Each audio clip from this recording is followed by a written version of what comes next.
Good morning. Today is April 20th, 2017. My name is Kim Hewitt, and I'm here with Maria Puzzanghero. We're at the Newton Free Library, and together we are participating in the Newton Talks Oral History Project that is being conducted with the Newton Free Library, Historic Newton, in Newton Senior Center. So Maria, can you tell us what country are you originally from? Italy. Okay, and why did you leave that country? Well, America looked great, looked big and promising, and Italy was all distracted by the wars. Yeah. How old were you when you left, and did you leave with family or on your own? I was 20 years old, and I left there, my mother and two younger sisters. Okay. Can you tell us about your experience leaving the country? Living in this country? Leaving Italy. Oh, living in Italy. Leaving. Oh, when I left. Mm-hmm. It was very, very hard to leave my country, very, very hard. But there was at the time, the country had been destroyed by the Germans first, and the Allied forces after, trying to liberate us from the Germans. We were near Cassino. I don't know if you ever heard of that town. Cassino was bombarded, and there was not left one stone on top of another. It was completely gone. And we were about 15 miles from Cassino, so we were under artillery and bombings continuously. Yeah. Why did you move to the United States, and specifically, why did you choose Newton? I left the United States, like I told you, because my country had been destroyed. There wasn't much promise at the time there. And since I was a naturalized citizen, I had to enter the country before the age of 20. If I waited, I would lose that privilege. I traveled with an American passport. I didn't have to go to the island there where I just came to the port and I got out and I met my family there, my aunt. I was the daughter of an American citizen and the granddaughter of an American citizen. Even though I was born in Italy, I was a naturalized citizen. And I had the privilege to come to this country before the age of 21 as an American citizen. I did travel with an American passport. Okay. And what brought you to Newton, and how long have you been here?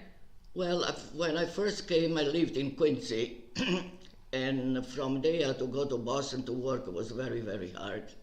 So after being in Quincy for a few years, I moved to Cambridge. It was easier to get work from there. And then from there, when my sister and my mother came, we needed a larger apartment. And we were very lucky to find a beautiful apartment in a mansion in Brookline. And we lived there for a few years until I got married. So when I got married, my husband had bought a house in Dorchester, and we stayed there for 10 years. And then we moved to Newton. We moved to Newton the weekend that President Kennedy was assassinated. And it was a very hard weekend for me, leaving the house where I was comfortable in, and I was comfortable in the neighborhood. Leaving that place, and then the assassination of the president did a job on me on that weekend. Sounds like a lot. What was it like for you when you first arrived in Newton? Do you remember your first day here? It was very nice. Well, the school was, my children were elementary school children, and the school was next door to me, almost a car school. And the children could walk to there. And I met the teachers at the car school were very, very nice. And I really made friends for a lot of them. Living in Newton is probably the best thing that I did in my life. Can you share a story about your first experience with learning English? Oh, yeah. So I arrived in Quincy in November.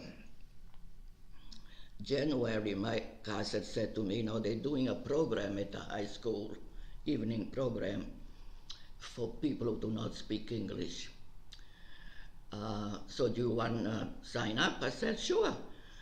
So I went to the high school in the evening. Now, while I was on the bus going to the high school, I was saying to myself, how is the teacher going to teach me English if she doesn't speak Italian?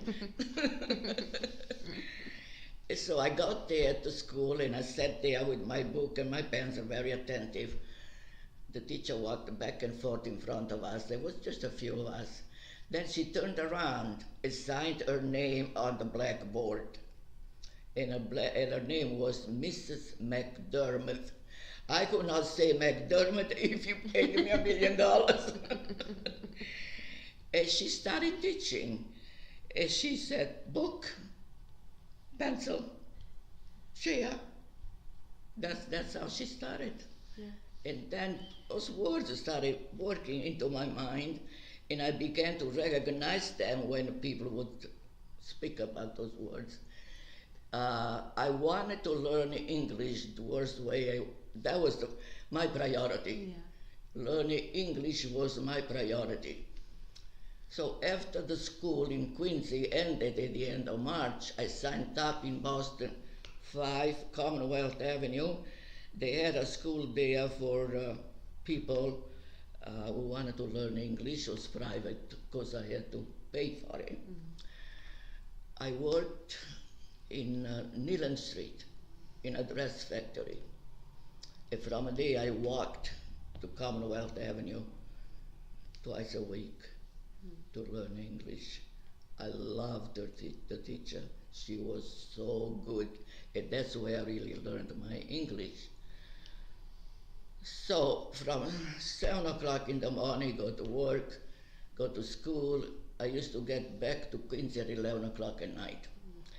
Now, at 11 o'clock at night, the bus went up to your center, Quincy Center, and there was no bus going from Quincy Center to West Quincy.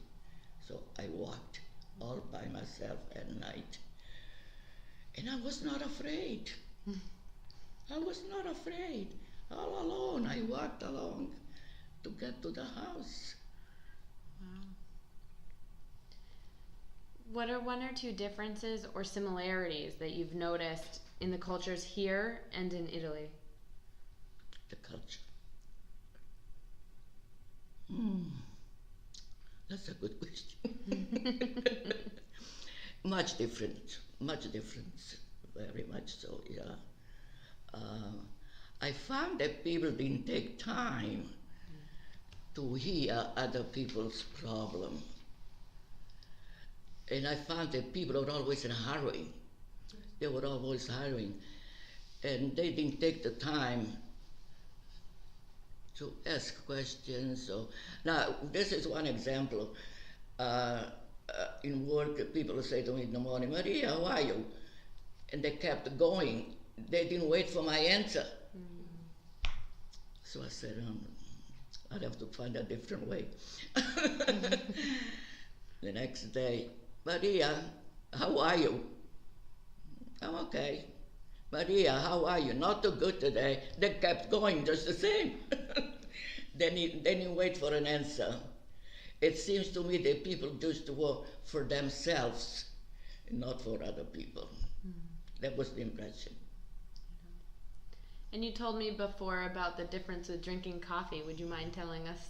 Pardon me? You told me before about people drinking coffee. Would you mind telling us that story? When I got off the boat? Yes. Yes. The boat arrived at New York Harbor at night. So I ran up on deck, and in the distance, I saw the skyscrapers all lighted up, proclaiming the riches and the power of this country. They really made an impression on me. Next day, then I went back down on deck, and the next day the boat approached the harbor, and we were told to get off. Now, my aunt was supposed to meet me there, so I had her picture with me because I had seen her the last time when I was a child. So I'm looking at the picture and I'm looking at this sea of people. There was an ocean of people all over the place. So I said, how am I going to find her? But I did. So I get off the boat on what they call it, the gangplank. You come out in on the gangplank. And I looked around. The sky was pure color. The sky was hanging down. The sky didn't move. Like in Italy, the sky always moves, even if it's cloudy. This was down, pure color, heavy, heavy sky. I wanted to go back to Italy. So I got off the boat and I looked around for my aunt. Finally I found her.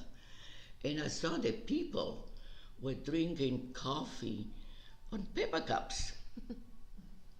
It threw away those paper cups in a barrel, and the barrel was overflowing, and the paper cups were all over the place. And I said to myself, these people are not neat people. That was quite an experience, yeah. Very big differences. What are one or two changes that you've made in your lifestyle since you've been here? And have you maintained any traditions from Italy? Well, I keep some of the tradition from Italy, of course, and I teach them to my family, like making Easter bread, like making different things for Christmas, different food for Christmas. There was another thing that, I was so... I arrived here at Thanksgiving, before Thanksgiving. So my aunt and I put a big table like this full of food. I'd never seen so much food in my life, never, never. So they asked me, what was your question about? Oh, that's okay, you can tell the... So I sat down and they put this big turkey on the table, Thanksgiving, this was Thanksgiving.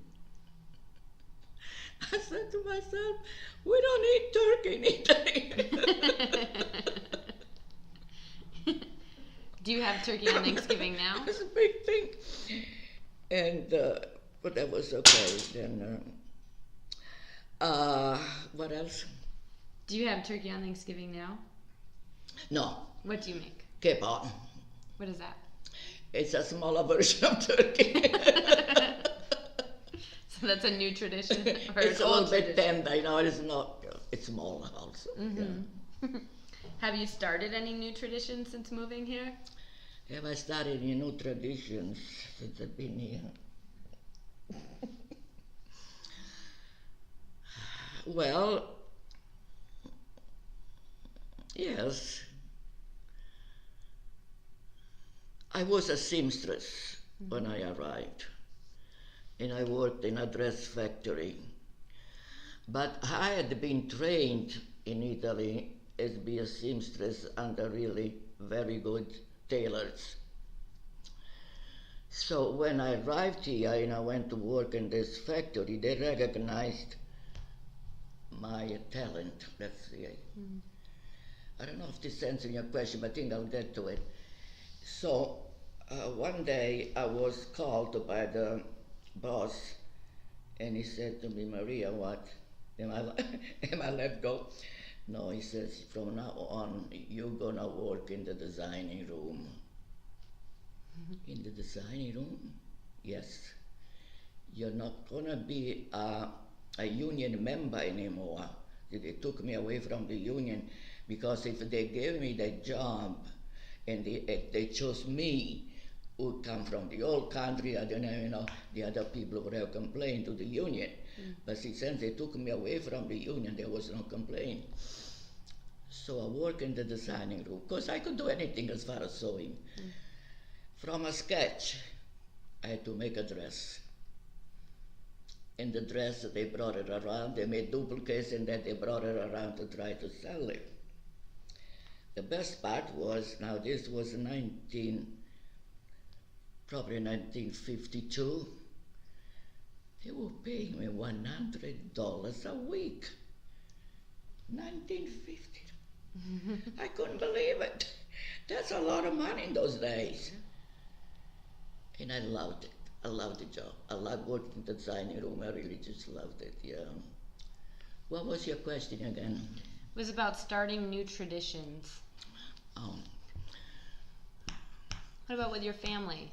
My family? Yeah, did you start new traditions with them? With them, sure. I have 4 children.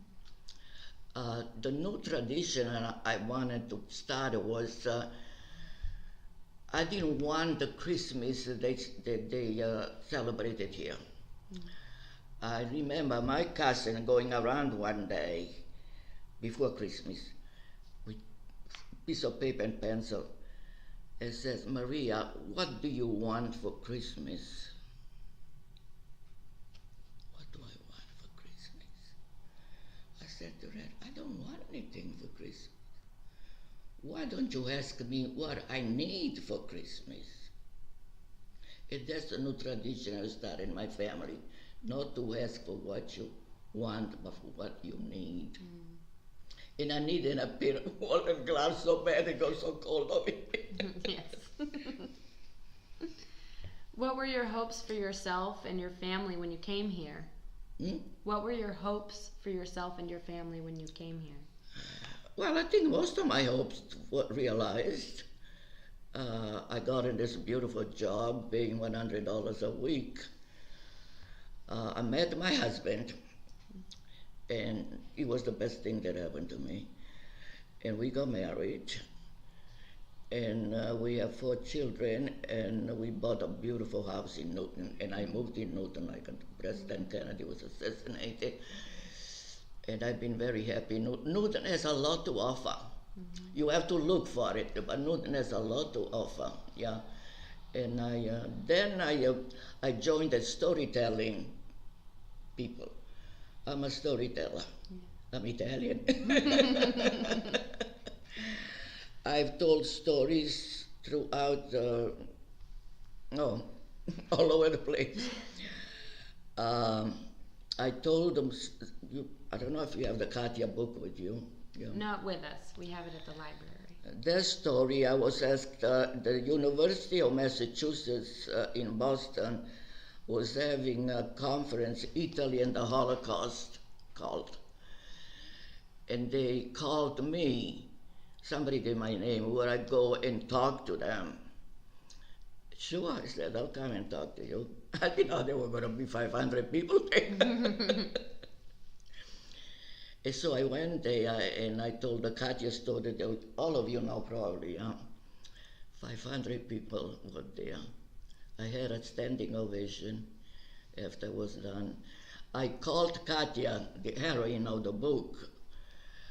She lives in Italy now. She's a Jewish girl, woman now.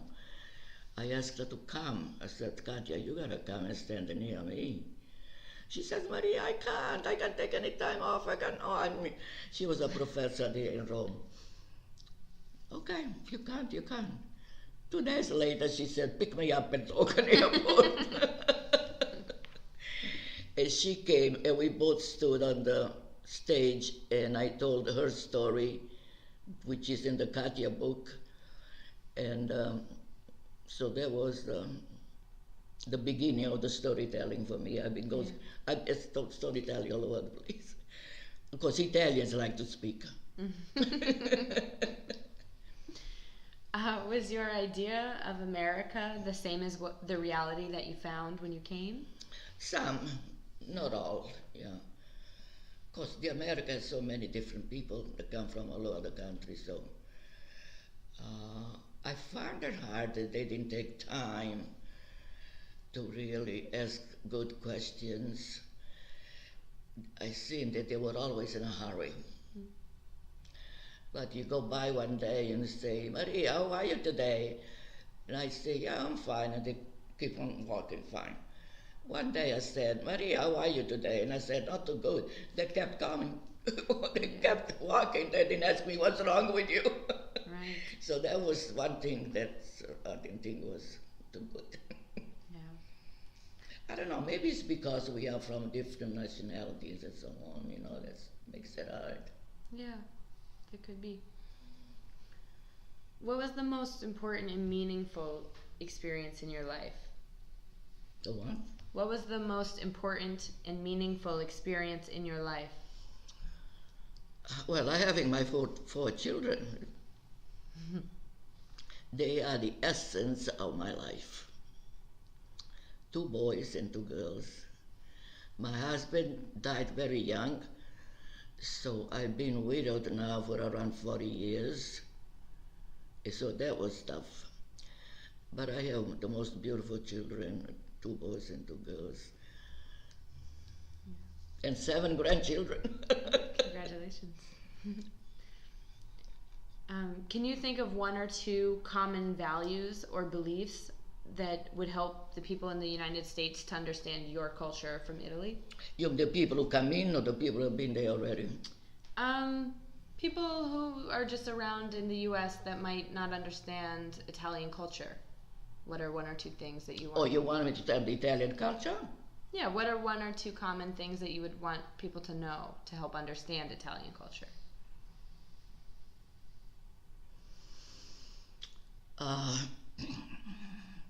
I think that maybe because I came from a very small mountain village, I did not live in a city.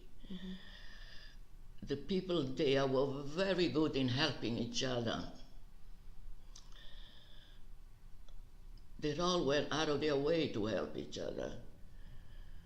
And that's what I would like to see in this country more. But it's hard here because we don't live so close, like the car. You get in the car and you go. Mm-hmm. Before the car, we used to go to a bus stop and meet our friends. Now that's gone. Mm-hmm. We should get a little more together and get to know each other. Yeah. And what advice would you give to someone who's moving here from Italy? First of all, learn the language.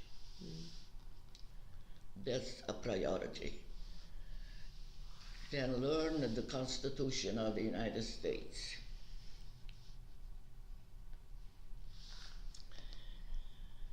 Be good to your neighbors. It's very good advice. Do you have any other experiences you want to share with us that we didn't cover? Yeah, they probably will come to my mind tomorrow. What other experience?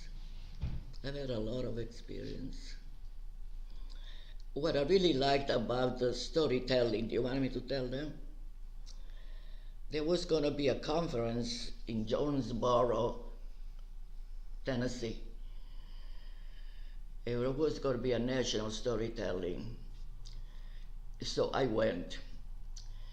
And there were about 10,000 people coming from all over the United States. I was fortunate to know somebody there that I was able to be with them, and so otherwise I don't know what I would have done. But anyhow,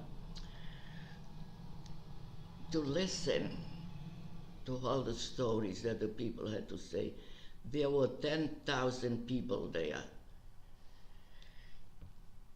They had tents, and the audio system was so good, you could not, miss anything. That's an experience that I would like to have people do if they have the time to do it, and so on. Storytelling has given me so much. First of all, I was able to tell some of the things that I was thinking about. Then I was able to tell the Katja story, which is a story that I want everybody to read, because that's a story that I don't want it to happen again, ever. Mm-hmm. We have to understand the different nationalities and the different customs that people have, and not ridicule them or anything like that, but try to understand them. Try to understand where they come from and what they do, what their background is. But Like with the storyteller, you can tell a story about almost anything you want to. You write it down, and I just got through writing about a procession of stories. Right. I don't know if you read the book. We have it here. Yeah. Something like that is very good because you talk about what happened to you growing up in the different places, and people can really learn from that book, the experience that I had. I would like to read another book, write another book, and I'm beginning to talk about women who have been left by their husbands, but no fault of theirs. I think there's a big need for that. There's a big need for that. People are left by their husbands with their children, and the men go, and if they remain in their own town, there are people who say, oh, the husband left her because she was not good. Now that's so wrong. So I want to bring to the light this story about these women. They have been left by themselves. It is a lot of them. Yes. It's a lot of them. Sounds like a good project. Yeah. Yeah. Okay. Well, thank you very much for your time. You're very welcome. Yeah. We're so happy to include you in the Newton Talks Oral History Project. Thank you. You're welcome. After formally finishing their interview, the participant shared another story, which will follow without introduction here. So lady sent them there, okay. 2.5 years old. Her brother, 3.5 years old. When the German soldiers came to round them up, they were taken. And this little girl with the brother and the mother. The mother was holding them both, and they marched into the gas chamber, the trio. They didn't take the father with them because the father spoke many languages and they needed him. We can't have this happen again. Yeah, we cannot. Well, Yeah. So young. So many things. So when the Germans came to round them up, my mother said to them, run. Run up in the mountains. Run up in the mountains. And stay near a trail. And the people from here, they'll bring you blankets, food, and everything you need. So Ula, Marco, Misha, Leon, and Mila, 5 of them, ran up on the mountains. And the people from the town brought them blankets and food, and they were saved. Wow. If they had stayed in the town, they would have been picked up. Wow. Thank you. Yeah. So my mission actually is to, about the Katja book, to educate people about this, because we don't want this to happen again. Right. Right. Because one year is the Jews, the next year is the Italian, next time it will be somebody else. Yeah. Thank you for the work that you've done. You're very welcome. I'm glad I was able to do it. Yeah, so happy.